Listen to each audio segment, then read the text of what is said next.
this one guy came forward and obviously looked at me because I was the smallest and the youngest, clearly, and came running towards me to hit me. And the one thing you do learn in all of this is that you never go down.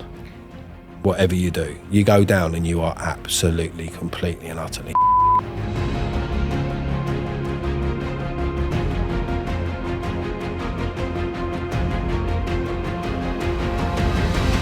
Hello and welcome to this episode of Extraordinary Lives, the podcast from LADbible. Today we're joined by James Bannon. Thanks for coming in, James. No worries. For anyone who doesn't know who you are, would you mind giving us a brief introduction? Yeah, so I'm James Bannon. I'm best known as being an undercover police officer who infiltrated Millwall football hooligans between 1987 to 1989. So let's start right at the start. How do you get into undercover work? I mean, I got selected. I'd been quite lucky. I got mentored really young as a young police officer by a really good sergeant. What sort of age is this? So I was 18, I was 19. Wow. So I just come out of training school. He saw something in me. Within sort of 6 weeks, I was on the area car, which is the big fast car that drives around in plain clothes as an observer, jumping out and doing various bits and pieces. And then within 18 months, I was in plain clothes working on a crime squad. Got special dispensation to do that. What does that mean, special? Well, normally probationary police officers aren't allowed to work in plain clothes for a select period of time, or certainly for a long time. So I was working full-time in plain clothes at 18 months on a crime squad. Wow, so he really did see He did. something. Yeah, he did. And what do you think that was?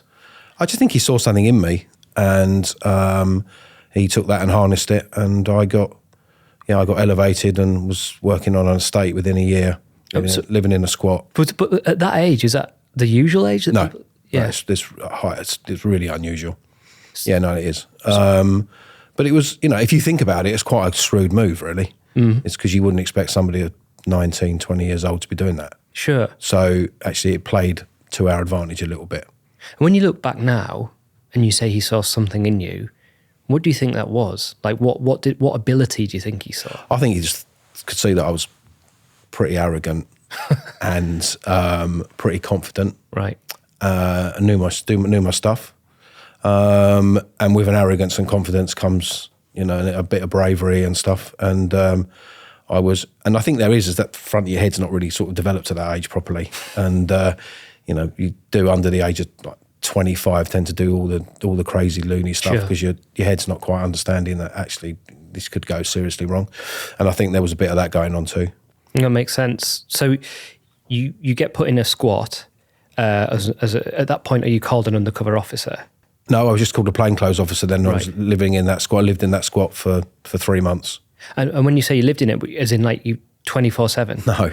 Right. No. So I'd start at 8 o'clock and finish at sort of 6 or 7 and go home.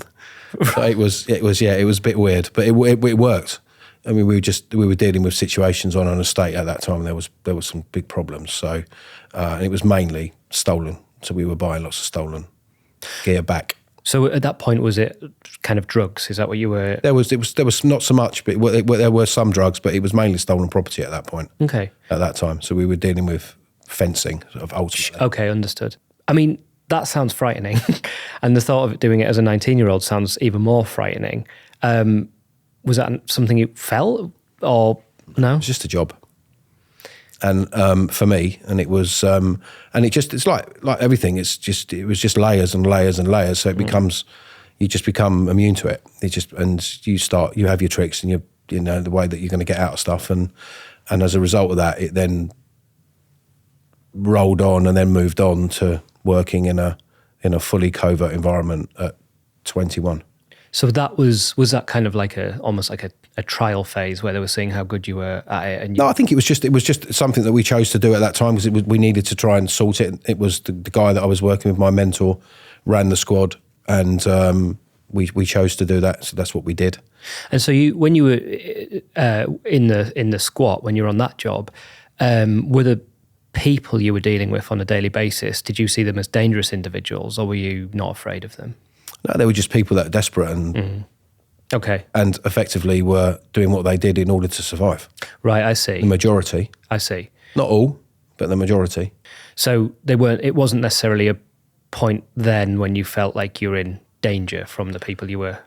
All of it's dangerous. Right. It's just there's various elements of how dangerous it gets. So that you would like, but it could, at any minute, at any moment, it can turn and it can go horribly wrong. So you're always you've always got a part of you that's looking from the outside, looking in as to how you're going to deal with something should it go wrong. There is always that element. But do you become more relaxed? Yes, you do. You can't, it's just because of human nature. It's just the way that you are. You become used to it. And so therefore you become a bit more blasé. But you can never lose sight of the fact that ultimately where you're at is it can go horribly wrong at any minute. And what does it look like? Can you tell us a bit about how you invent a cover story? Like, do they give you it? Is it a sheet you have to learn? They should. Right. I mean, if we jump on to the football, sure, is we were given nothing, absolutely nothing. What? So you're told, okay, the job in the squad's done. That was great. Let's move that finished. I then went on the crime squad. Right. I then went on the crime squad and was just working the local area, dealing with crime, but in plain clothes. I then got a phone call, went to Scotland Yard, got interviewed, got told on the Monday that I was going on to a covert squad infiltrating football hooligans. Did you feel any anxiety around that? No. Okay. Turned up at Brockley police station and they gave us an office in the police station above the front desk. Right. And which is 3 miles from, at that point, the den then as it was, Millwall's ground. And just told to get on with it. So to someone on the outside of that sounds a bit strange that you would be... To somebody from the inside, that was a bit strange. Okay. So about from the outside is just unbelievable, really, when you think about it. But it was just, it wasn't really thought out. It wasn't particularly well managed. And we were just told to get on with it. And is that because that kind of undercover football hooligan work was new and there wasn't process for it, or is that just the way it worked? I think they just didn't take it seriously. Right. They didn't really understand the concepts of what we were trying to do. Yeah. And we would, there was lots of great ideas, but it was just complete and utter mismanagement, completely.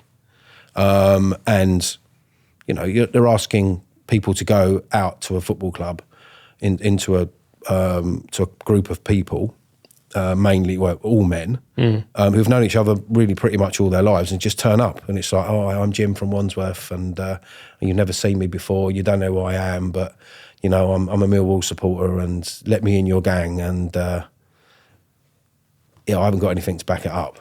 Yeah. It's effectively how it started. Well, so you said a second ago, so what was the cover story? How are you given a cover story? How do you create your legend? So your legend is you create yourself. And so that's what I did. And I realised very, very quickly that we weren't going to get any help or assistance, so we were going to need to do it ourselves. So I had, for me, the only thing I had a business card, which my cover, which was Jim Ford, Spectrum Decorating, with an address that was an accommodation address in Croydon. So they'd given you that? No. You'd made that yourself? I got that made up. Right. But that's all I had. So it's hi, I'm Jim from Wandsworth, and I'm thinking, here's my business card. That was it. Okay. And when you, God, because it sounds a little bit. Yeah. Yes. Yeah. Well, yeah, sure. But so how, like, when they interviewed you for it, did you know it was going to be that lax? Like, did they say, oh, look, you're going to go in, figure it all out yourself, you're 21? We were told this is what we're looking to do. It's going to be a short-term operation. You're to go in, you're to infiltrate Millwall football hooligans, get evidence from conspiracy to riot, etc., etc., and then we'll arrest all the nasty people at the end of it, and you'll go to court, and they'll all go to prison. Right. And why was Millwall targeted? Was every football club targeted? There were a number, yeah. Right. There were a number of clubs, and nationwide. And it was a political move. Right. Can you tell us a bit more about that? Well, because it's because of it's Margaret Thatcher. There was the famous Millwall Luton riot, and as a result of that, she decided that she wanted to stamp it out. And one of the ways that they chose to do that was which is the same as it's now come out with the miners, is they were using people to infiltrate in order to get evidence, in order to be one step ahead of everybody. And so the political decision is that they would use covert police officers in order to gain the evidence. in order to arrest people. Were you aware of which of the clubs were being targeted? We were aware, yeah, we were. Yeah. So do you know? Yeah, so Man City, Leeds, Arsenal, Chelsea, West Ham. Okay, interesting. And were they the ones that were seen as the particularly problematic ones, or do you think it was random? No. It were the ones that were considered to be problematic. Okay. And those that had that reputation. Okay. And that hooligan element. Right. Okay. So were you a football fan at that time? Were you aware of? Really? Not really. So again, that seems surprising to me because I knew it. I'd policed it, Right. early on. And I'd been when I was a kid to Cholton with my dad and my granddad. But it wasn't really, it wasn't something that attracted me. I'd been and watched it, and but I hadn't even been involved in hooliganism or in that travelling away or any of that sort of stuff. So in preparation for introducing yourself to people at Millwall, did you have to do a load of research on the club? I did. Yeah. Tons of research. Right. And sadly, the guy I worked with did none. Oh God. Right. Were you aware of that as you went into the situation? Yeah, the first night was the biggest disaster in the history of the world. Okay, let's go on to that. So we went out the first night, went into a Millwall pub, no cover. He had this really frustrating ability to stare at people, and it's not a great thing in a pub, particularly in one that you've never been in before. And he started staring at someone, and I went to the toilet and came back, and he was surrounded, and oh God, they started questioning us, and he came out with, and this is absolutely 100% true, is we came out with a line that he thought that John Fashanu was white. How'd you come back from that? You don't. We got absolutely smashed. What, beaten up? Did you? Properly, yeah. First night out. Oh my God. He thinks that John Fashanu is white, and we get the absolute granny kicked out of us. Yeah. God. So at that point, how come the whole operation isn't? Well, then he realised that he needed to do some fucking work. Yeah. But how would you possibly get back in with the club if they're loaded? Because he was so stupid. Right. And it was such a stupid thing to say and do that he got away with it. Yeah, I can see that, because you wouldn't think... It actually, and perversely, actually really helped. Right. Yes, you would not think that anyone was trying to integrate with a football club would say that. No. So, yes, I can see that. He just was not on his game. He got better. Okay, so you go out the first night, say that one of the most famous of the time black footballers is white, get beaten up, and then how does it progress from there? Next day, Leeds away. Okay. Get there early on the football special, and there's nothing special about a football special, I can assure you. Right. We're going up, it's our first away game, and then we get the infamous "No One Likes Us" coming up the stairs, and as they come up the stairs, it's the guys that beat us up in the pub the night before. And how did that go? I just confronted them. There was no other option. We were going to have to.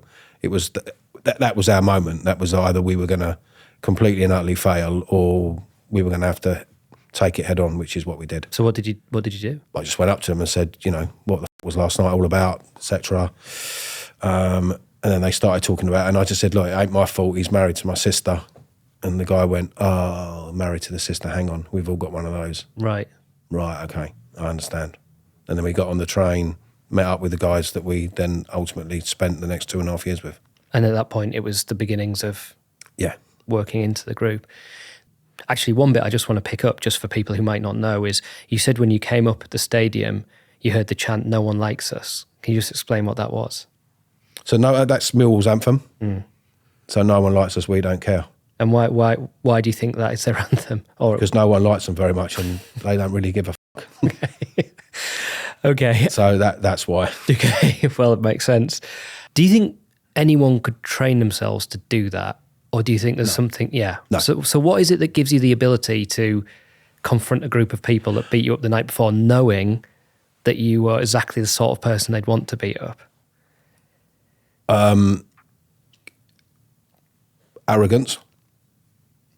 An ability to try and do the best that you can in the job with what you've got, And so therefore pride, not wanting to not succeed. And wanting to have that ability to see whether or not you can get yourself out of that situation. It's a really difficult thing to explain, but if it's not a quality that you've got, the quality that you've got or that you want to use, it's not recommended. It's not a career route or career path that you would go, yeah, you should do that. But I mean, it's an amazing thing to be asked to do it at 20 years old. 99.9% of other police officers will never get the opportunity to do. So did you feel like a lot of trust had been, you've been given a lot of trust to make this succeed at a young age? And yes, in a way, but ultimately also it was, it's a massive career move to be offered that at 20 years old, And how long did you think that job would be at the time? 6 months. 6 months, that's what you were told. And then the other quality, I suppose, that comes with it is some people are better at lying, some people are worse at lying. Yeah. But if you're inventing an entire personality, backstory, everything, and then you're putting that on while you interact with people and the mistake could be disastrous, is that something you can train to do, or is that just something that's in you to be able to present a different truth like that? I think to do it well is something that it just has to be there. It's not, and obviously you get tricks, and now it's a completely different scenario. Now you get your back cover, you get your backstories, you can do all the social media intervention, you can do all of that stuff and create this fantastical person that isn't true, but you can make it online to make it look like it is. We didn't have any of that back then. So it was just your wits and effectively being able to convince people that you're something that you're not. But I suppose that's interesting, isn't it? Because the social media can help because you can set up a backstory. But I guess back then, social media not existing might have been better because people can't look up and go, hang on, this guy's in that photo, or he's friends with this person. And then you've got, there's no mobile phones. And it was no email, sort of all limited on that style. Back in, sort of 87, we had pagers, and that was about as good as it got. Right. And we didn't get those until sort of 4 or 5 months in. And was undercover work at that point a known thing? Like, would the hooligans that you were spending time with, would they have been suspicious of people? Yeah, because there'd been an operation previously, right? And loads of people had just been arrested. We managed to slip in just as they'd been arrested, so it looked like we were we didn't sort of come to it late. We came in, they then got arrested, and we were already sort of in because they were picking people off whilst we were still there, And they'd done the same at West Ham, and they'd done the same at Chelsea. And what are you feeling about the people at this point? Like, in your head, are you just indifferent? Are you just like, this is a job? Are you thinking, you are scum, like, I'm going to take you out, it's better for society if you're in prison? Like, what's your feeling behind the scenes towards the people? So our job was to take nasty, horrible people who want to beat people up for the sake of it, out of circulation and send them to prison. The majority of the people that I came across were really nice guys. But there were an element that weren't very nice. And so the way that I looked at it was, I'm going to make sure that the really nasty, horrible people get their comeuppance and get put away for what they're doing. The sad thing about that is there will be other people on the fringes that get dragged into that, because that's just how it is. But the majority of the people that I infiltrated or I worked with, or in relation to or against, how you want to look at it, were really nice guys, and I had a lot of time for them. They were just nice people. Was that hard-working? Not really. No, but there were an element of people that weren't very nice. It's just a bit like everything in life, isn't it? There's people you work with that most of them are right, but there's the odd. And it's the same with school. You're at school, and it's like most of the people you're at school with are all right, but then there's there's a collection of knobs. So, and it's just it was a bit like that. A microcosm of any other part of society. Correct. And so what you do is you then just make sure that you focus your time, but sadly you then have to focus your time on the people that aren't very nice, who you don't really want to spend time with, but have to, because you have to gain the evidence. And was any of that did you start to, I mean, we might get onto it later, but did you start to feel any guilt around that with the people that you thought were nice, or was it still just, this is a job? It's a job. Yeah. And I know it's bizarre, But that's the only way you can deal with stuff like that. It was my job. My job was to be as convincing as I could be, get as much evidence as I could. The operation would then conclude and I would then move on. So how do you then move from the periods where you're kind of like trying to introduce yourself to different groups of people and get involved? How do you get further integrated into that group, and how do you sort of make your way into the inner circle? It just takes time. And what we did was there was a real Millwall pub, and we started going in there at lunchtimes when they weren't frequented by, they were just frequented by local people. So we started going into the pub at lunchtime, and we did that for 3 months. So when we turned up for the next season, because we started in the March, so we had a little bit of the football, and then we finished, and we had the summer, and then we did bits and pieces, and then all the research and all the bits that he needed to do anyway, the sergeant. We got to September, when we walked into the pub for the first game, all the barmaids knew us. Right. Because we walked in, Jim, how are you? It's really, really good to see you, so-and-so. What do you want? Your usual and all that stuff. Instantly, you've got a level of acceptance. So it's then, once you've got that, you've taken those steps, then it makes the process moving forward a bit easier. Still not, simple, but it makes that process a bit easier. And then is it a case of just starting to chat to people in the pub and just say, just starting that? Yeah, the landlord was was one of Millwall's top guys. Right. And a really nice bloke. Right.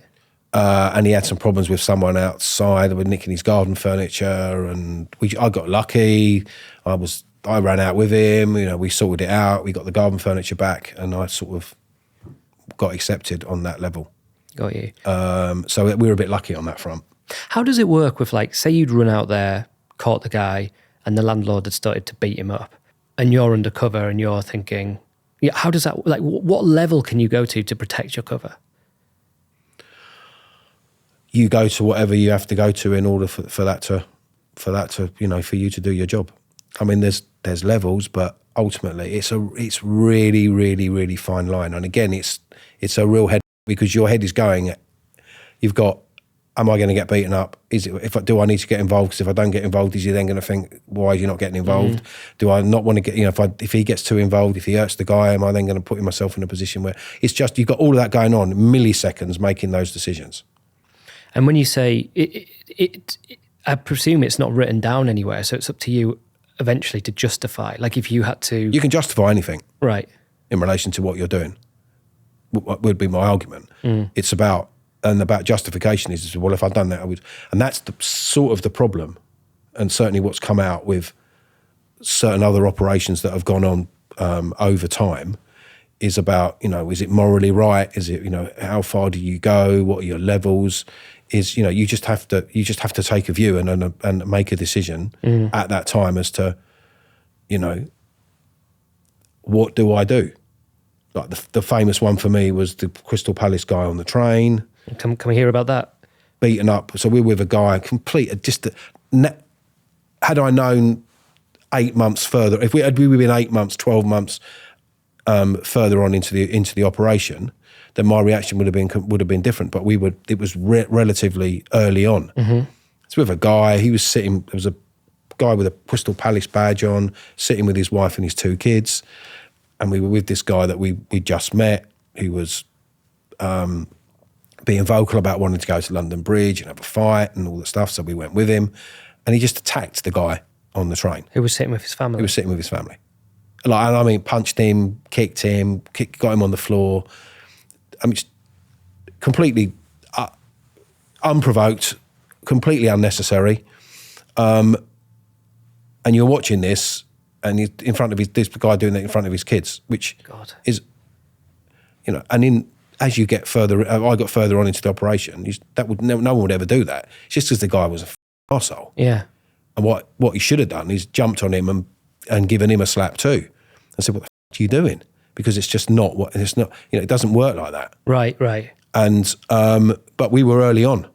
And so... Right, so if you'd known how it worked, it would have been... If I'd been further on in and have had more, I knew more about what I was doing, but, I was more confident and I was more aware, and I was with then that situation would have been dealt with completely differently. So what? So the guy wearing the Crystal Palace jumper with his kids, he got beaten up, and then what? He just sat there on the train beaten up with his. Well, he sat there crying with his wife and his 2 kids. It was God. horrendous. Of all of the things in the whole of the operation, it was the worst day. Yeah. Because you feel so useless, and so I just jumped up and started singing "No One Likes Us" to try and and it worked, and he stopped. To join in singing with you. And just the look from the kids and the wife, and this poor man having just minding his own business, going to London with his kids. He's just been brutally attacked by this guy. And no one called the police or stopped the train, or there's. But no one does, mate. Yeah. And no one could call the police. It wasn't a time with mobile phones, or no one would record it and then put it on. And anyone know this guy? It wasn't about any of that. Yeah. So that all we could hope was that he would report it. We knew who he was, so we have a crime, and then over time he would then be arrested for it. Right. But the guy never reported it. And you can't log that as something that happens. So when the operation wraps up. We did. Right. Okay. We did, but we need a victim. Okay. I see. Right. And we didn't have one. Wow. That must have been.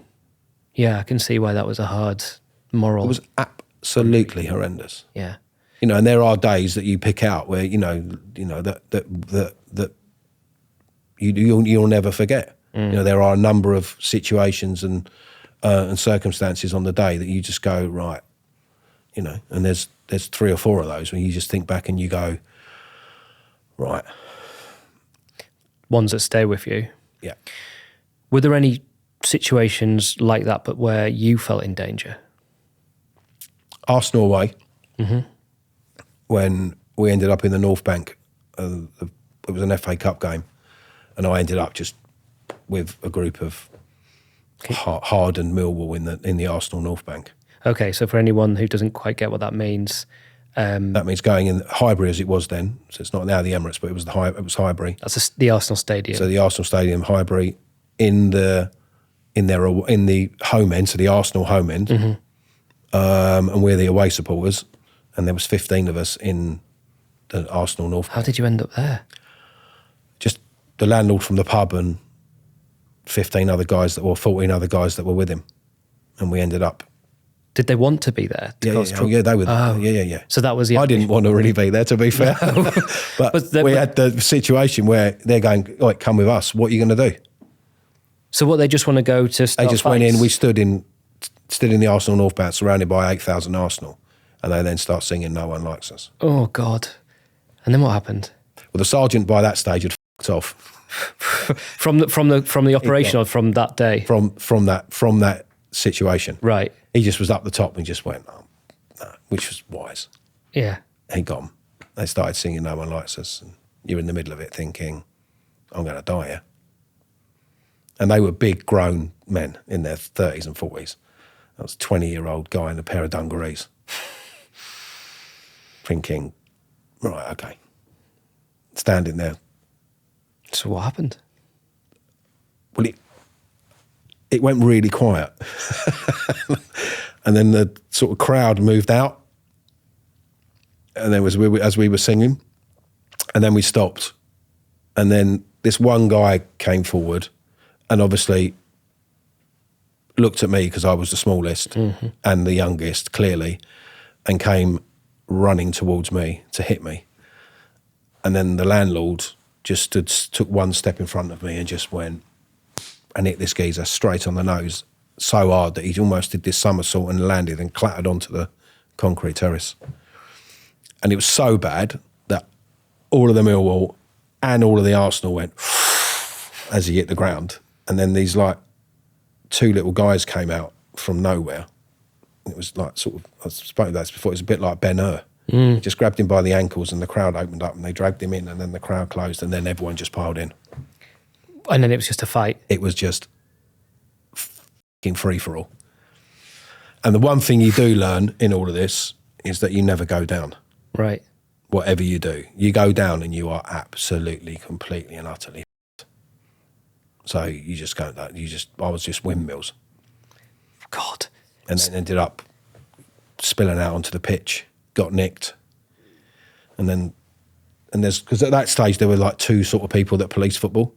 There were the cake. Well, we used to call the people that drive a desk and eat cake in the week, and then do football on Saturday for overtime. And then there was the tactical support group, who were affectionately known as the thick and stupid group, who would have shields and things, just were up for a fight. So that's not a great mix. You got a fat bloke who doesn't really want to be there, who's getting overtime and wants to eat cake. And then you got a load of other guys running around with shields who just want to beat the shit out of everyone. So fortunately, I got nicked by the cake keeper, and he took me the wrong way around the ground. Instead of going that way, he went that way and took me towards 10,000 Millwall. Right, okay. And I managed to break free and run and dive in the crowd. So And they just took you in. that was it. And then I was sort of, from that moment, it was, for me, I was in, really. Yeah, because presumably they see that and go, They do. Legend. Yeah. God. So did the guys that you'd been on the other side with, did anyone get battered? Anyone get badly beaten up, or was it? Not really. Yeah. Okay. Never saw most of them ever again. Right, okay. And was that how it was? You'd turn up to these matches and there'd just be groups of random men that you'd never met before? Right. I'd never seen, obviously I knew the landlord, but I hadn't seen some of the other guys. Okay. I never saw them again. So it's interesting because you said earlier that the landlord was a great guy and really nice, but then at the same time he's someone that seems to have like a predisposition for enjoying quite extreme violence. Yeah, but it was Arsenal away, wasn't it? So sure, but he'd actively gone and yeah. But could you reconcile that at that point with someone that you go, oh, he's a good guy, he just loves battering people? No, he would have got nicked. Right. Okay. But he didn't. But he would have done. Okay. All right. So that sounds like you've done a pretty good job of sort of ingratiating yourself with them. Were there any points where you came close to getting exposed? Yep. So we had one day where, again, the sergeant I'd worked with had told him that we'd been working on a house because our cover was painters and decorators. Yeah. Given them the address because he was pissed. And they'd come down to see us, and obviously there were people there working on the roof and we weren't there. Right. And they said, I don't know who you're talking about. Oh. So we got confronted in the pub. This is further into it, is it? Yeah, this was about 8 months in. Oh, wow. Okay. Who the f*** are you? Which is a fair question. Yeah. And there was still even 8 months in, and after all this stuff, there was still... Oh, they were questioning everyone. Right. Everyone was getting questioned, not Right. just everyone. And I was questioning everyone. Yeah. Right. Okay. Yeah. It's the best scenario, isn't it? It's just you question everyone too. So you that double bluff. Who the f*** are you? I've never seen you here before. Yeah. And how did you get out of that? Well, they said to me, Yeah. who are you? And I said, you know who I am. And that was the point, when it was we either confess and we run, or we front up. And so I just fronted up. And it got very, very, very close to becoming quite a physical altercation. And everyone wanted to believe that we weren't. And so me and one of the guys it got quite physical. And then he just went, and I walked out the pub. And that was the day when I knew then that I had to do something that was going to convince them 100% I wasn't Noel Bill. But I needed to try and make sure that it was legal. But I needed to do something. And what did you end up coming up with? We went to another pub and they started playing. There was this computer goal. There was a game called Dave Lee Travis's Pot Black thing, right? Okay. Play this thing, right? Where you'd answer a red ball question, and it was one question. It was really easy, and then you'd pick either a different colour of the snooker. So the easiest question was yellow. The hardest question was black. Okay. Yeah. So they started playing the game for drinks, and I just got up for my question. They looked at it, didn't answer it. I'll get the beers. Went away, got the drinks, came back, and I could see everyone looking at me, thinking, "What is he doing?" And then it came to me again, and this is no word of a lie. The question was, who won the World Cup in 1966? So I'm looking at it. They're all screaming at me, answer it, Jim, answer it. And then I just grabbed the sergeant by the throat, who had no idea what I was doing. And I was just, I can't, he said, why have you told him? Why, you've told him. And he's like, well, I don't know what you're going on about. And he didn't have a clue what I was going on about. And I just went, it's not my fault, I can't read or write. And he went, I haven't told him, then went outside. 10 minutes or 5 minutes later, they all come out and said, "Oh, no, we didn't know, honestly, so sorry. So, we didn't know about it. I'm really sorry. We didn't mean to put you in that position." And then I'm waiting for for it to drop when they suddenly go, and it did. And one of them just turned around and went, "Hell, look, my God, you accusing him of being old Bill and he can't even read or write." Okay. Which was a brilliant move for that day, but the shittiest move if you think about it, because I then end up for 18 months having to make out I can't read or write. Right. So, which is a lot harder than it sounds. No. I mean, it's because even stuff like going in, like when you're reading train things, or you're going on a train or whatever, and you're saying, like, what does a ticket say? You have to, and they all take the piss. So it's like you're driving, and they go, "Come off here," and you know it's the wrong turn off. And you come off, and it's like, "What are you doing coming off here? Can't you read?" And all that. "Oh, right, okay, was it the wrong turning then?" And then you come back on in your stuff. What's interesting to me about that is that I would have imagined that if you were going to come up with such a big thing like that, you would have had to have gone and told some sort of superior officer, and they would have gone, "Look, this is the benefits of doing it. This is the problems with doing it. Let's talk it through." Right, let me just give you an example of what you're dealing with with senior police officers at that time. Okay. We had a massive meeting at Scotland Yard in relation to the West Ham game, okay, which is Millwall West Ham is always is one of the biggest games in relation to potential for violence because they hate each other. So the sergeant goes and gives this presentation, and then at the close of it says, we've been doing really well, and Jim's done this great thing, and he can't the fact that he can't read or write. And one of the senior officers stops in mid-flow and goes, "What do you mean he can't read or write?" And he said, "Well, yeah, he can't read or write." And he said, "Well, if he can't read or write, how on earth did he get through training school?" And you're like, "No, I can read or write. It's part of my cover." What the fuck? Of course I can read and write. "Oh, right. For a minute I thought we had an illiterate policeman." And you're like, and there's a thought. Right.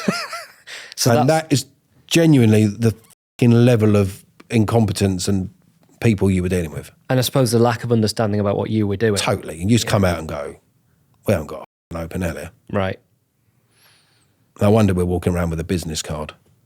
And when you're getting further involved like this and you're making up these extended cover stories, is the fact that you're based 3 miles away, is that becoming more and more? We changed all that. You changed it. So we got looked after by an unbelievably brilliant police officer. Right. He was working for Greater Manchester Police at the time. He was running a covert team for them. So he sort of took over and said, "This is." He just went, "How on earth are you surviving? You need this, this." Got us everything. Okay, great. And embarrassed the Metropolitan Police, embarrassed them into helping us, saying, "If you don't do this, I will." And then they started to take us seriously. As you're progressing like that, does it start to take a mental toll? Like basically lying every day to people that you're spending extended periods of time with? Because you said earlier that a lot of them are nice people and people that you thought were just hardworking. It's not easy. Yeah. But no job is. It's not easy. It's just, but you just get used to it. It does, it's like people go, "Oh, when did you feel the most scared, or when was it the most?" It's dangerous the entire time. Because you can be in a supermarket with your missus shopping and bump into someone. So you're forever, always, I'd never ever sit in a restaurant, and I can't now. I never sit in, my mates and family will laugh about the fact that I can't sit with my back to the door. I have to sit in the restaurant, at the back of the restaurant, so I can see everything that's going on. Everyone who comes in, even now. It's just because it's just become part and parcel, and it's now, it's now become amusing, but it is what it is. I'm not good at it, and because of that, it's because I need to be, at that point, I needed to be careful. I needed to be aware of my surroundings. So, that is one of the drawbacks or disadvantages of doing stuff like that is that's difficult to break that cycle. Did you live in London at that time? Yeah. So we did a piece before with another undercover cop, but he was a narcotics officer. Yeah. So he was from London, but he was doing Manchester or Birmingham. Was that normal that you would be living near where you were doing your undercover work. It's not ideal, but again, back then it's just, it is what it is. I came from Wandsworth. At that time I was living in West Norwood, and then I moved out to the country. And how were your personal relationships? Like, can you tell people that are close to you what you're doing, or does it have to be a secret from everyone? Not really. They tend to. You suddenly go from being 12 stone and relatively fit to 15 stone with long hair and not overly fit and overweight, because drinking and eating takeaway food and stuff takes its toll. And so, did you have a partner at the time? I did. And would they ever say, what's going on? Is everything? She knew. Yeah. Okay. Right. Yeah, she knew. Must have been sort of frightening for her. Yeah, I think it was just. It's who you were. Yeah. It was just, I tried not to bring it home. It's difficult, but I tried not to. Yeah. But you do, you'd be lying if you turned around and said it was all easy and plain sailing, and it was obviously it had its moments. And what about your mates, like your best mates? Could you tell them, or?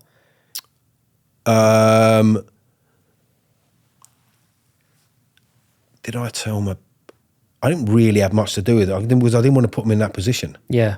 Because my best mates weren't police officers. All my best mates were people I grew up with on an estate in South London, who were all doing their own thing. Right. Okay. Some of which was legal, most of it which wasn't. Most of my mates, I think most of the mates I grew up with, I think certainly 50% of them went to prison. Wow. So you just kept all that separate, what you did? Yeah, because it wasn't fair on them. Yeah, okay, that makes sense. Okay, so let's talk about how that operation started to come to an end. We had the Chelsea trial collapsed, the West Ham trial collapsed, the Millwall trial, people got sent to prison, and then latterly they appealed and they also got released. Oh wow! So how long was it that all got wrapped up? So that was happening whilst we were working. The Chelsea, the Headhunter trial, and the West Ham trial, both collapsed. Because you'd expected it to last 6 months, hadn't you, initially? And how long was it?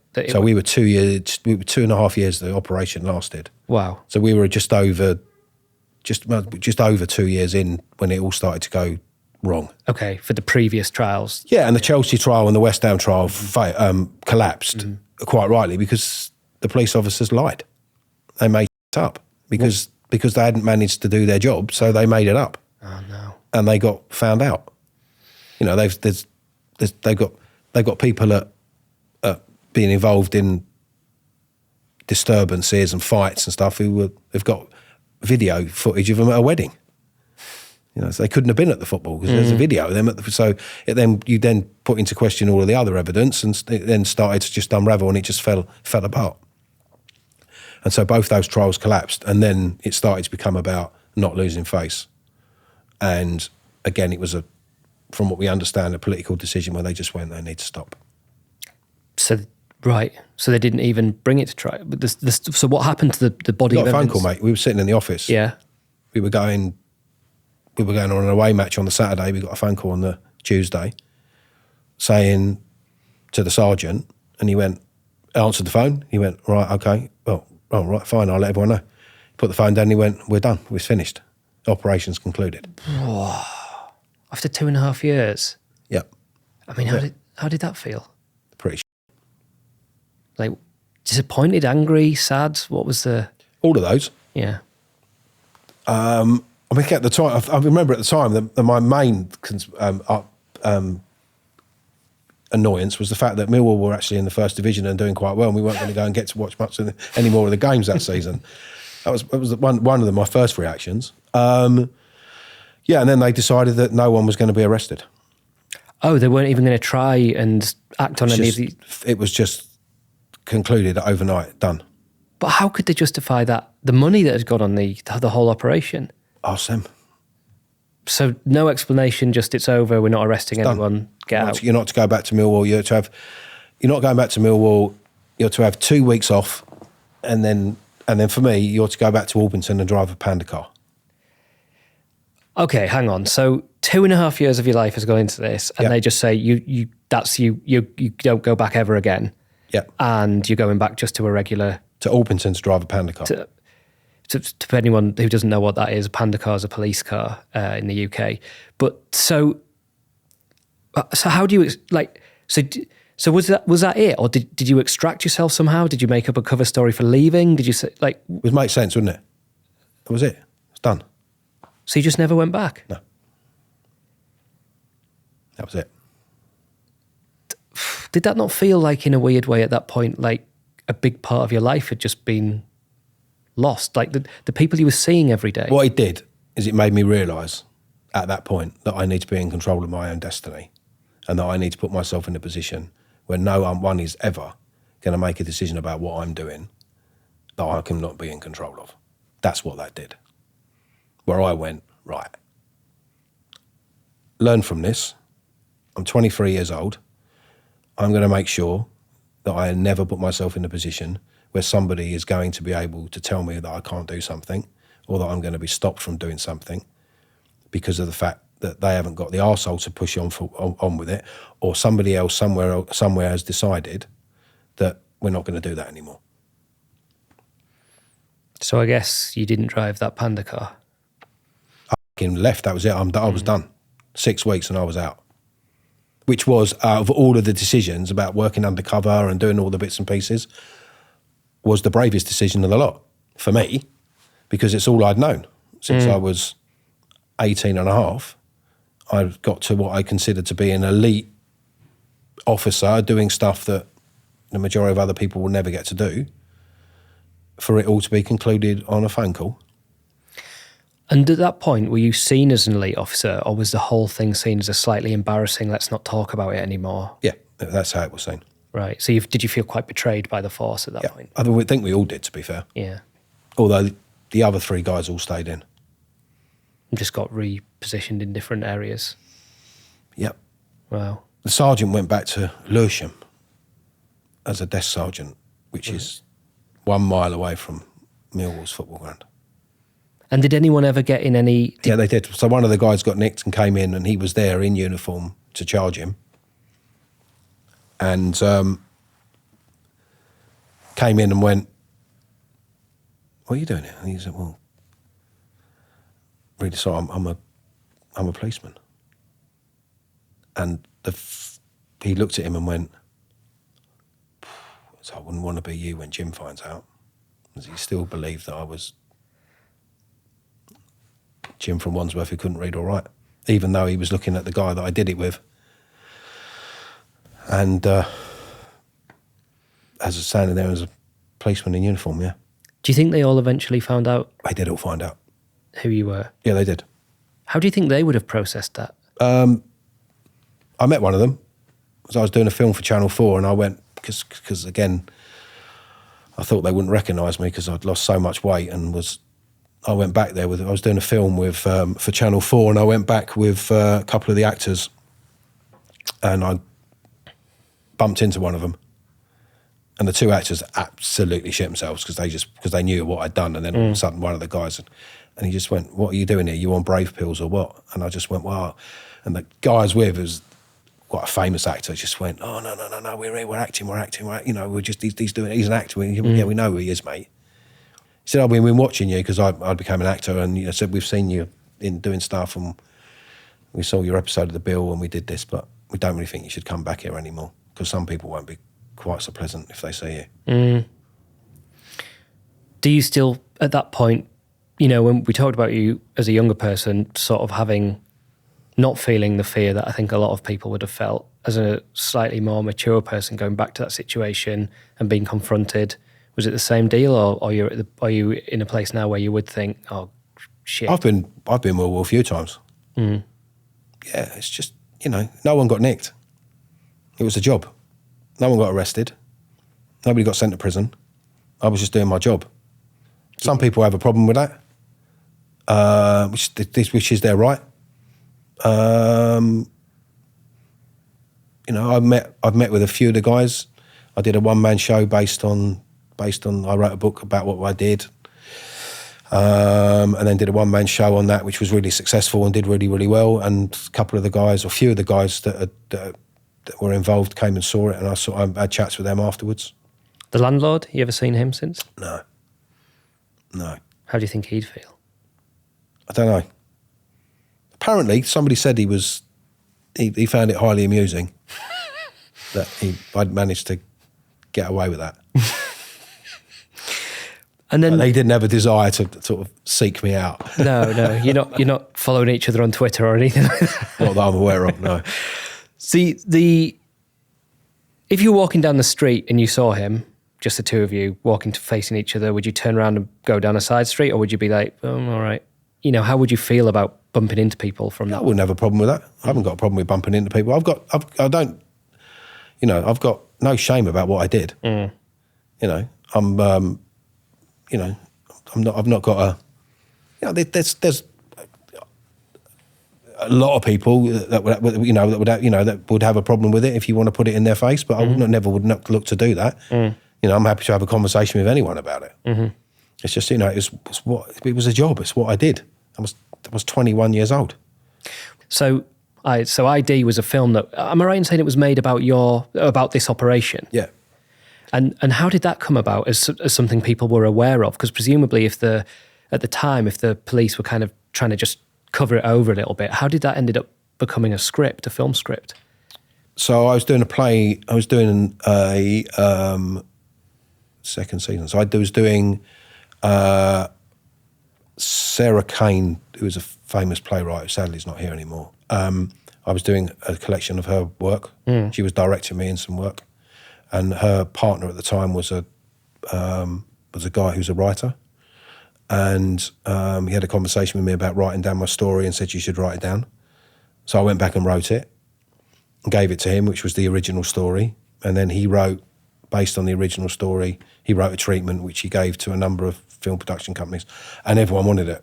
It became a sort of one of those scripts that within a week everyone was talking about it and everyone wanted to do it. And he then wrote the screenplay, and it got made. And Phil Davis directed it. He did an amazing job with what he had, really. Really good job. And and my idea for writing it was because I wanted a part in it. Because I wanted to be an actor. I was an actor at the time, and that's what I wanted to do. And that was my drive, was because I just wanted some work. And I got a part in it.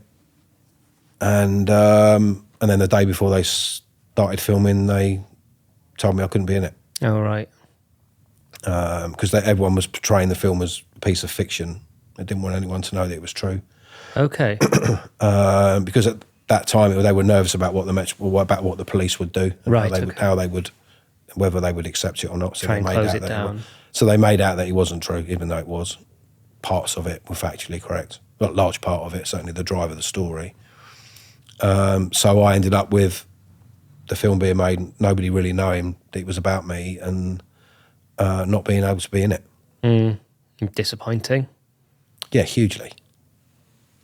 Yeah, it was. Yeah, because it was. It was. I mean, I wanted to play me, but it was. I was naive, I suppose, in a way.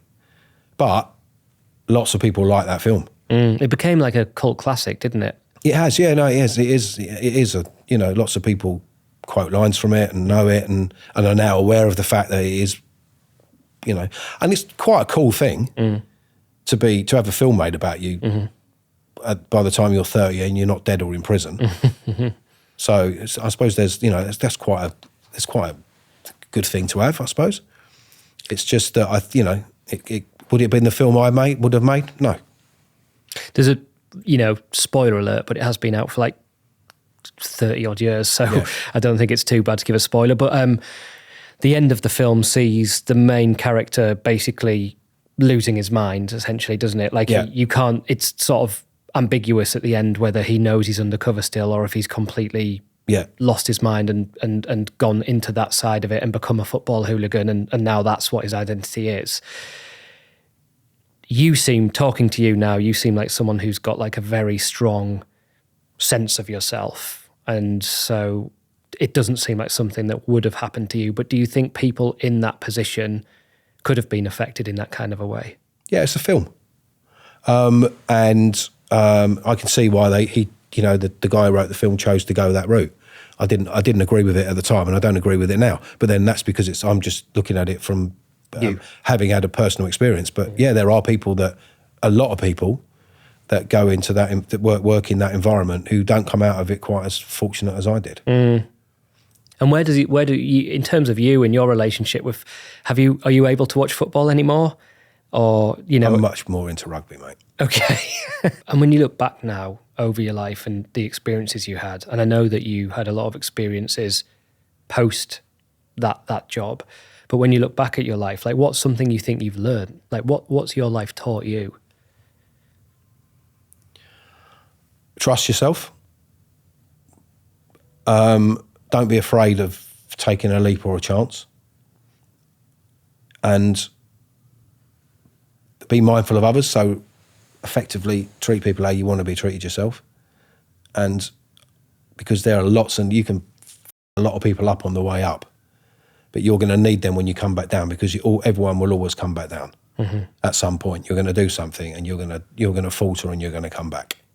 And you want to make sure that all those people that you've been nice to on the way up are going to help you get back up to where you are. And I've had that on a couple of occasions. Okay, look, James, you're someone that's had a fascinating life, and I think we could have spent 2 or 3 hours in this conversation, but unfortunately it's come to an end. But thanks so much for coming and sharing your story. Pleasure. It is incredible, and it's one that I know people will be genuinely interested to listen to. Right. Thanks for coming in. No worries. Thanks very much. Now, the drug squad hated it because they were a very specialist unit, trained in surveillance, and they were seasoned detectives. And to have people like me under their feet got on their nerves a lot. But when I was there, one of them looked me up and down and said, "You fancy having a go at buying some crack cocaine?"